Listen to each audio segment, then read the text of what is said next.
गो four के purpose के लिए दिया था, मैंने नॉट गो फोर लगाया था पर वो स्वीकार ही नहीं हुआ था। वो बाकी जितनी भी मैंने सर प्रोसीडिंग्स देखी सब मेरे अगेंस्ट जा रही थी, इवन वो तो कोर्ट के द्वारा ही हो रहा था सब कुछ। why I should not hear this matter? Why I should not hear? Sir आपने हमारे लिए लिखा ना कि हमें सुनना नहीं चाहिए, क्यों? अब सर नॉट गो फोर के लिए लगाया था मैंने सर। क्यों? अब सर इसलिए क्योंकि 4 बार हम यहाँ पे प्रेजेंट हुआ था, आपके ओर से रिस्पॉन्स दिया था। आपको हम कंटेम्प्ट नोटिस दे रहे हैं। ये आप बोल नहीं सकते ये हमारे केस इस जज के सामने नहीं सुना जाए या उसके सामने नहीं सुना तो जाए। Sir contempt. ये तो प्रावधान तो है नॉट गो फोर का, वो केस स्टेटस में दिखता भी है not go for bye advocate जो भी हो, वो तो प्रावधान है वो तो। नहीं नहीं, ऐसा कोई प्रावधान और नहीं मैं तो तो सर जज आपके पास गया भी था, आपके पास में आए भी सर नॉट गो फोर, मेरे को यही बताया गया था अगर कोई नॉट गो फोर का आपको मतलब ऑर्डर चाहिए तो जिस दिन आपकी केस की तारीख होती है हाँ, तो फिर आप जज साहब के सामने नॉट गो फोर का रिक्वेस्ट कर किसने सकते हैं। सलाह दी आपको? ये सही किसने सर। सलाह दी कि एक ऐसी मेल भेजना चाहिए कि हमारा केस इनके सामने नहीं लगाया जाए? अब सर वो मैंने तो नॉट गो फोर का एप्लीकेशन किया था, उसके बाद फिर मेल के ऊपर आया मैं कहाँ है पहले एप्लीकेशन आपकी? वो आइए नंबर। हाँ सर 26 अप्रैल की डेट में था सर वो, मैं तो प्रिंसिपल स्टाफ साहब से मिला भी था मैं तो। 26 अप्रैल। मैं जबलपुर हाईकोर्ट भी गया था, वहां पे हेमंत जोशी सर जो प्रिंसिपल स्टाफ जुडिशियल है उनसे भी मेरी मुलाकात हुई पर्सनली।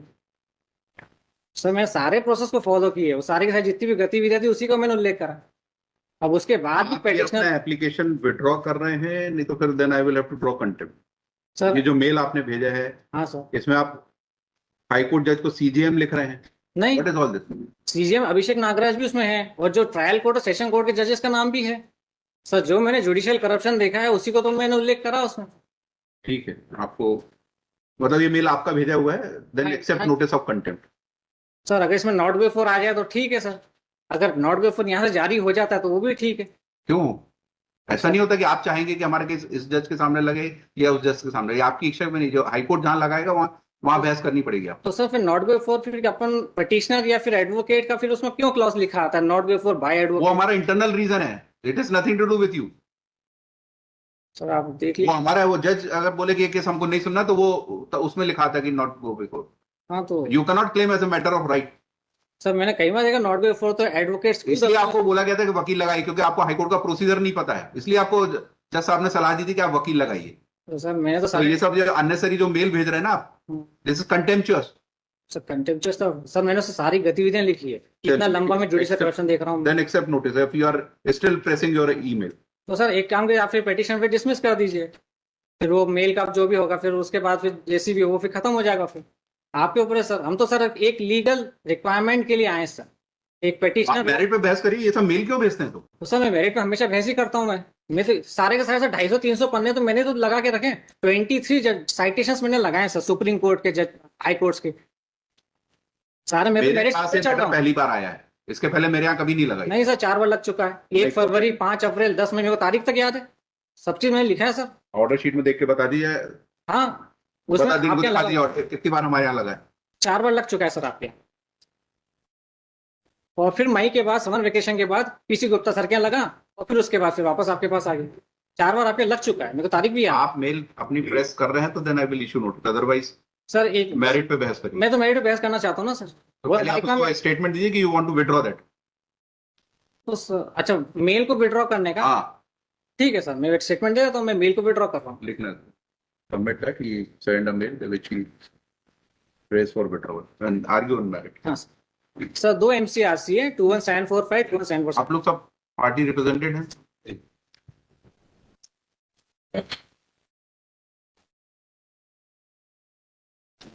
यस। सर सबसे पहले MCRC 21745 सर 2 करोड़ का लैंड फ्रॉड है, उसकी FIR दर्ज की गई थी माधवनगर थाने में, मगर केवल धारा लगाई गई ओनली 420, जबकि 5 कूट रचित दस्तावेज के आधार पर क्राइम हुआ था। वो 5 कूट रचित दस्तावेज ये हैं: फर्जी नामांतरण आवेदन पत्र, फर्जी शपथ पत्र, फर्जी अनापत्ति शपथ पत्र, फर्जी क्षतिपूर्ति लेख और नकली वसीयतनामा। तो इन 5 कूट रचित दस्तावेज के आधार पर भी 467, 468, 471 की धाराएं नहीं लगाई गई। और फिर 2 करोड़ की सर फ्रॉड पर ट्रायल कोर्ट से इमीडिएटली बेल भी दे दी गई, हमने जबकि बेल पे आपत्ति दर्ज की थी। फिर हम ट्रायल कोर्ट, फिर सेशन कोर्ट, वहां पे हमने फिर बेल कैंसलेशन और साथ में फिर धारा बढ़ाना और महिला को भी सह आरोपी बनाना। 2 करोड़ के फ्रॉड में महिला भी उसमें समान रूप से भागीदार है, महिला तक को आरोपी नहीं बनाएंगे। तो सर इसी रिक्वायरमेंट के साथ हमने ये MCRC 482 के अंदर फाइल करी है। तो सर 482 में sir alteration of charges, modification of charges, removal, addition of charges along with bail cancellation वो सब परमिसिबल है। तो सर यही हमारी वैधानिक रिक्वायरमेंट है। ये कंप्लेंट कैसे की FIR? सर एफआईआर है सर, डायरेक्ट हाँ, एफआईआर FIR लॉन्च की थी। पेज एक मिनट सर।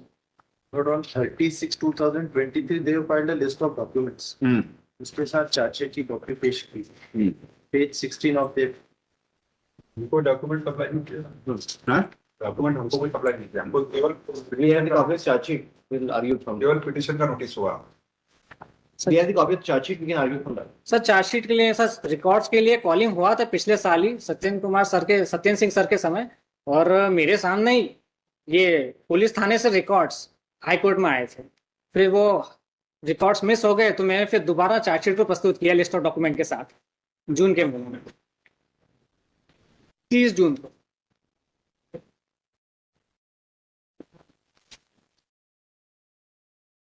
डायरी आई है इसमें? Yes sir. ठीक। सर 30 ये FIR क्राइम नंबर 526 की है। Yes sir. Yes.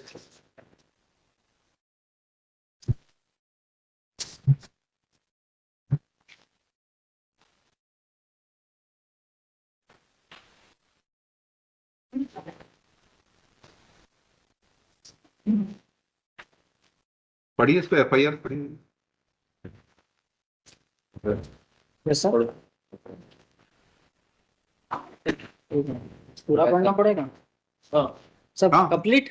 हाँ हाँ, उसी से तो पता लगेगा आपकी शिकायत क्या है। सर मैं माना था थाना तो सर फॉल्स एफिडेविट्स, अगर वसीयतनामे सर एक और चीज, एक लॉजिकल चीज मैं आपको बताना चाहूंगा सर, आज तक कभी भी इकलौते वारिस की स्थिति में, इकलौते वारिस के पक्ष में कभी वसीयतनामे की आवश्यकता ही नहीं पड़ी। तो ये वसीयतनामा तो ऐसे ही कूटरचित सिद्ध हो गया, हमको हस्ताक्षर की जरूरत ही नहीं। एक तरफ वो अपने आप को इकलौता सगवाई बता रहे हैं फर्जी शपथ पत्र के माध्यम से, दूसरी तरफ वसीयतनामे बता दिया। ऐसा आज तक कभी हुआ ही नहीं कि इकलौते वारिस की स्थिति में, इकलौते वारिस के पक्ष में कभी वसीयतनामे की आवश्यकता पड़ी। अगर कोई माता पिता की इकलौती संतान कोई सिविल सूट भी चल रहा है इसमें? नहीं सर। तो जो म्यूटेशन हुआ है, जो नाम इनका चढ़ा, उसके खिलाफ कोई अपील की है? नहीं सर। नहीं की। नहीं क्यों? सर हम लोग को बस किसी भी वारिस ने नहीं की? हाँ सर। किसी भी वारिस जितने नाम आप ले रहे हैं उनके परिवार के किसी भी सदस्य ने नहीं किया?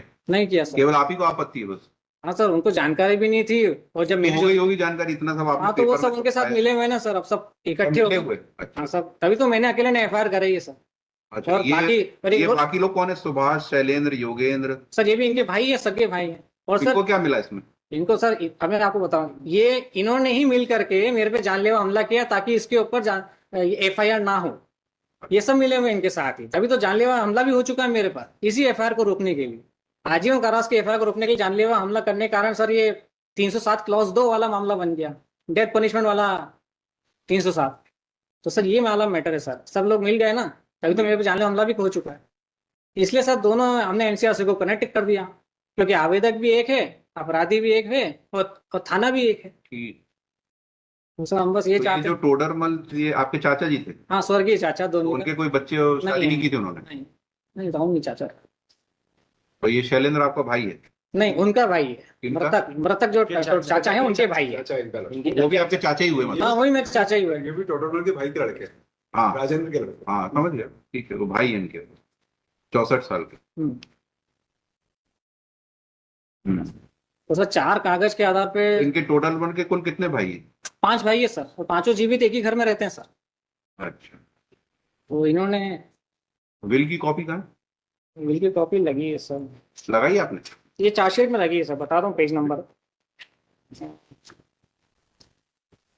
लगी 56 नंबर पेज है सर।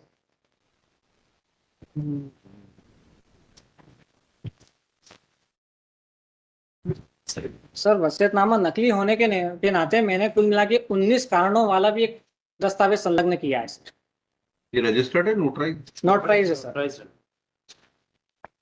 और sir the witnesses and the notary they have been examined हैं? both the witnesses the trial क्या स्टेज है? ट्रायल क्या स्टेज है? सर अभी तो चार्ज भी नहीं लगे। तो चार्ज के लिए हमने एप्लीकेशन दिया था ट्रायल कोर्ट में, तो वहां भी निरस्त हो गया था। फिर हम सेशन कोर्ट में गए थे, बेल कैंसिलेशन और चार्ज तो लग गए होंगे ना? नहीं लगे सर हमने एप्लीकेशन दी थी, पर वो वहां पे उसको स्वीकार नहीं किया, निरस्त हो गया। फिर हम सेशन कोर्ट में गए, अगेंस्ट सेम कि हमको चार्ज भी लगाना है। इंटरनल ऑर्डर ना page number internal page number 15 internal page number 4 first paragraph देखो।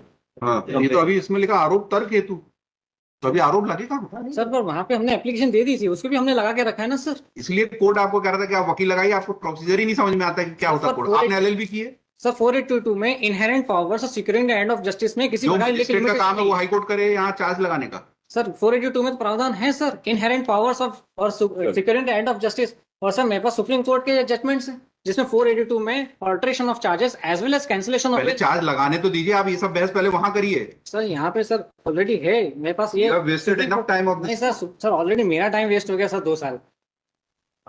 सर मेरा टाइम वेस्ट हो गया sir. Who is responsible? Sir supreme court का जजमेंट ये है। Called you. ना सर सुप्रीम कोर्ट का जजमेंट ये है कि ब्रीफ फैक्ट्स, फैक्चुअल मैट्रिक्स और मेरिट्स के को कंसीडर किए बिना ऑर्डर अपन ना जारी करें तो ठीक है सर। ये है मेरे पास, मैं आपको देना चाहता हूँ। दे दीजिए लाइक पेज नंबर 2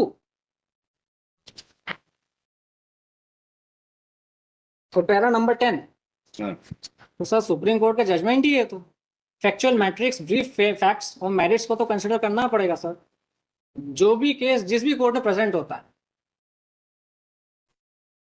ठीक है, और कुछ कहना? सर ये और साथ में कैंसिलेशन ऑफ बेल और महिला को भी आरोपी बनाना। और सर अगर वापस वहां जाएंगे तो फिर वो मेरे को ट्रायल कोर्ट के जज ने ये बोला था, क्योंकि आपका मामला सेशन कोर्ट तक से निरस्त हो चुका है तो आप हमारे पास नहीं आ सकते, आपको हाई कोर्ट जाना पड़ेगा। अब वहां पे हमें जा ही नहीं सकता, वो हमेशा के लिए डोर्स क्लोज हो चुके हैं वहां पे फॉर एवर। इसलिए फिर हम हाई कोर्ट 482 में। चलिए, क्या कहना है? तो पहली बात तो मैं उसमें मेडिकल रिपोर्ट में साफ लिखा आ रहा है hard, blunt and hard weapon, जो कि डेडली है। और सेशन कोर्ट ने ब्लंट एंड हार्ड वेपन को पूरा मेडिकल एविडेंस को पूरा दरकिनार कर दिया और अपने मन से हॉलो पाइप, मतलब जैसा लगता है जब मेरे को प्लास्टिक के पाइप से मारा गया, जबकि फ्रैक्चर आ चुका था मेरे को। अब प्लास्टिक के मटेरियल से कोई फ्रैक्चर थोड़ी आता है। तो सर वहां पे पूरा मैरिट्स को, मेडिकल एविडेंस तक को पूरा टोटली इग्नोर किया गया और medical evidence, blunt and hard weapon का जो उसमें उल्लेख है उसी के आधार पर ये अभियोजन ने 2 बार ट्रायल कोर्ट, सेशन कोर्ट में धारा बढ़ाने का आवेदन दिया। टोटली है sir on the merits only. Sir पे लोहे के डंडे से वार किया गया, मैं अपना हाथ बीच में लिया, हाथ फ्रैक्चर हो गया। अगर हाथ नहीं लाता तो सर फ्रैक्चर हो जाता, तो मैं वहीं ऑन द स्पॉट में खत्म हो जाता। तो सर हमने एसपी ऑफिस में भी दिया 3 साल की धारा बढ़ाने के लिए, वहां से भी कुछ कार्रवाई नहीं हुई। और सर इसके सपोर्ट में मैंने 23 judgments, landmark judgment supreme court के, वो सब मैंने अटैच किए। और सर मेरे ही जैसे मामले में सन 2019 में जब जस्टिस वीरेंद्र सिंह सर थे, उन्होंने 3 साल की धारा बढ़ा दी थी। सेम मामला मेरा भी है। तो सर मैं भी चाहता हूं कि जब इंदौर हाईकोर्ट में वीरेंद्र सिंह सर के द्वारा सेम मेरे मामले 3 साल की धारा बढ़ाई गई थी, तो आज वही 3 साल धारा मेरे मैटर में बढ़ जाए और ये 3 साल क्लॉज 2 का मामला बन गया, डेथ पनिशमेंट। क्योंकि आजीवन कारावास की जो लैंड फ्रॉड की FIR है उसको रोकने के लिए मेरे पे जानलेवा हमला हुआ। यस, क्या कहना जन सर? बस आपकी तो- FIR है आपके पास? हाँ ये है ना सर। पढ़िए फिर उसमें क्या आपका आरोप है। तो कहना है कि भविष्य में वो जान से खत्म कर रही है, उस समय जान से मारने की नियत से नहीं मारा आपने? सर जान से मारने की, तभी तो मेरा हाँ, वाइटल हाँ। आर्गन पे तो मारा, हेड ऐसा वाइटल लिखा ऑर्गन। नहीं आपने FIR सर में। वो मैंने पुलिस को बोला भी था कि जान से मारने की मंशा, तो उन्होंने नहीं लिखा। और ये आवश्यक नहीं कि हर बार FIR में पुलिस के द्वारा ही उसका उल्लेख किया जाए। घटना से लॉजिकली प्रूव हो रहा है, सर पे वार किया था और सर सबसे वाइटल ऑर्गन होता है पूरे बॉडी का, और मैंने उसको अपने हाथ से रोक लिया। और अगर मेरे हाथ पे नहीं आता तो मैं सर पे चोट हो जाती और आज आपके सामने मैं खड़ा भी नहीं होता। सर सुप्रीम कोर्ट के लैंडमार्क जजमेंट से single blow murder, single blow में तो मर जाता है इंसान, लाखों लोग तो मर चुके हैं, एक हथौड़ा मारा मर गया। अब ये कौन सा कि अपन गिनती करें 1 2 3 4, अरे अभी तक मरा नहीं है। सर ये तो बिल्कुल इलॉजिकल है।